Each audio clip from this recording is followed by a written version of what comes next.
ಕಾಳಗಕ್ಕೆ ಅದರದ್ದೇ ಆದಂಥ ಹಿನ್ನೆಲೆ ಇದೆ. ಈ ಹಿಂದೆಯಿಂದಲೂ ಕೂಡ ರಾಜವಂಶಸ್ಥರು, ರಾಜಮನೆತನದವರು ಜಟ್ಟಿ ಕಾಳಗವನ್ನು ಪ್ರೋತ್ಸಾಹಿಸ್ಕೊಂಡು ಬಂದಿದ್ದಾರೆ. ಒಂದಷ್ಟು ಘಟನೆಗಳು ನಡೆದಿದ್ವಂತೆ. ಆ ಕಾರಣಕ್ಕೆ ಜಟ್ಟಿಯ ವಂಶ ಪಾರಂಪರೆ ಇದನ್ನು ಗೌರವಿಸ್ಕೊಂಡು ಬರ್ತಾ ಇರುವಂಥದ್ದು ಮೈಸೂರು ಮನೆತನದವರು. ಪ್ರಸ್ತುತ ಮೈಸೂರಿನಲ್ಲಿ ನಡೆಯುವಂಥ ದಸರಾ ಆಚರಣೆಯಲ್ಲಿ ಆಯುಧಗಳಿಗೆ ಬಲಿ ಕೊಡುವ ಕ್ರಿಯೆಗೆ ಮಾತ್ರ ಜಟ್ಟಿ ಕಾಳಗವನ್ನು ಸಾಂಕೇತಿಕವಾಗಿ ಏರ್ಪಡಿಸಲಾಗುತ್ತೆ. ಬಟ್ ಸಾಕಷ್ಟು ಹಿನ್ನೆಲೆ ಅನ್ನೋದಿದೆ.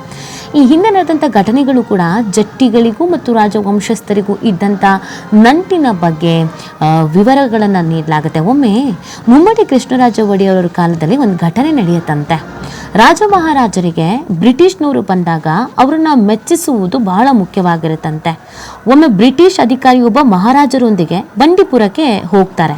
ಅಲ್ಲಿ ಹುಲಿ ನೋಡ್ಕೊಂಡು ಬಂದವರು ಆನಂತರ ಆ ಬ್ರಿಟಿಷ ರಾಜರಿಗೆ ಕೇಳ್ತಾರಂತೆ, ಈಗ ನಾವು ನೋಡ್ಕೊಂಡು ಬಂದ್ವಲ್ಲ ಹುಲಿ, ಆ ಹುಲಿ ಮೇಲೆ ಯುದ್ಧ ಮಾಡುವಂಥ ಪೈಲ್ವಾನ್ ನಿಮ್ಮಲ್ಲಿ ಯಾರು ಇದ್ದಾರಾ ಅಂತ ರಾಜರಿಗೆ ಕೇಳ್ತಾರಂತೆ. ಆಗ ಮಹಾರಾಜರು ಇದ್ದಾರೆ ಅಂತ ಹೇಳ್ತಾರಂತೆ. ಹಾಗಾದರೆ ನಾನು ಅದನ್ನು ನೋಡಬೇಕು, ಕಾಳಗಕ್ಕೆ ವ್ಯವಸ್ಥೆ ಮಾಡಿ ಅಂತ ಆ ಬ್ರಿಟಿಷ್ ಅಧಿಕಾರಿ ಹೇಳ್ಬಿಡ್ತಾನಂತೆ. ಇದರಿಂದ ಚಿಂತಾಕ್ರಾಂತರಾದ ರಾಜರು ಯೋಚನೆಯಲ್ಲಿದ್ದಾಗ ಒಬ್ಬ ಪೈಲ್ವಾನ್ ಅವರಾಗೆ ಮುಂದೆ ಬಂದು, ಇಲ್ಲ ನಾನು ಹುಲಿ ಜೊತೆಗೆ ಯುದ್ಧ ಮಾಡ್ತೀನಿ ಅಂತ ಹೇಳ್ತಾರಂತೆ. ಇದಕ್ಕೆ ರಾಜರು ಮೊದಲಿಗೆ ಇಲ್ಲ ಬೇಡ ಅಂತ ಹೇಳಿದಾಗ, ಇಲ್ಲ ನಾನು ಮಾಡ್ತೀನಿ ಅಂತ ಹೇಳಿದಾಗ ರಾಜರು ಕಾಳಗಕ್ಕೆ ವ್ಯವಸ್ಥೆ ಮಾಡ್ತಾರಂತೆ. ಈ ಕಾಳಗದಲ್ಲಿ ಆ ಪೈಲ್ವಾನ್ ಹುಲಿಯನ್ನು ಕೊಲ್ತಾನೆ.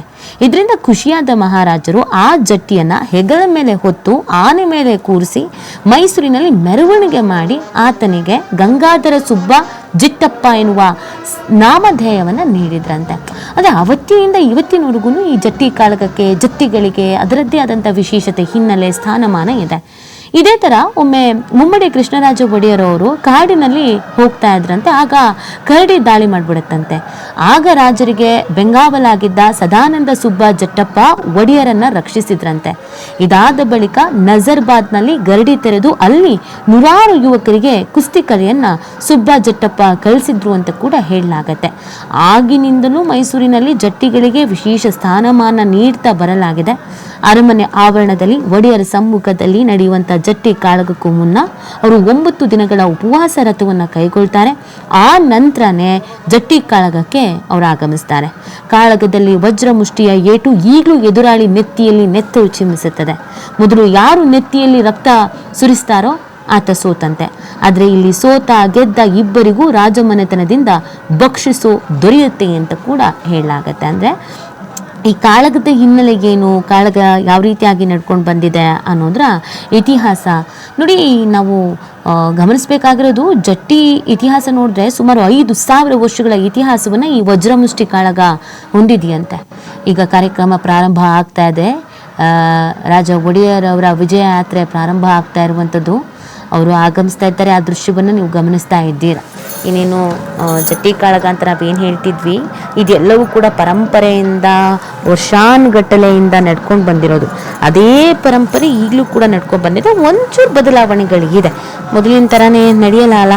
ಮೊದಲೆಲ್ಲ ಗೆದ್ದಂಥ ಸಂದರ್ಭದಲ್ಲಿ ಅವರಿಗೆ ಜಮೀನುಗಳನ್ನೆಲ್ಲ ಬರೆದು ಕೊಡ್ತಾ ಇದ್ರು. ಎಷ್ಟೋ ಜನ ಇವತ್ತಿಗೂ ಕೂಡ ನೋಡಿ, ಜಟ್ಟಿಗಳು ಗುಜರಾತ್ ಮೂಲದವರು. ಮೈಸೂರು, ಚಾಮರಾಜನಗರ, ಚನ್ನಪಟ್ಟಣ, ಬೆಂಗಳೂರು ಇಲ್ಲೆಲ್ಲ ಇದ್ದಾರೆ ಅಂತ ಹೇಳಿದ್ರೆ ಅದಕ್ಕೆ ಕಾರಣ ಈ ಹಿಂದೆಯಿಂದ ನಡ್ಕೊಂಡು ಬಂದಿದ್ದು, ಅವ್ರಿಗೆ ಆಶ್ರಯ ನೀಡಿದ್ದು, ಹಾಗೆಯೇ ಅವರಿಗೆ ತಯಾರಿಗೆ ಇದಕ್ಕೆಲ್ಲ ಅನುಕೂಲ ಮಾಡಿಕೊಟ್ಟಿದ್ದು ರಾಜವಂಶಸ್ಥರು.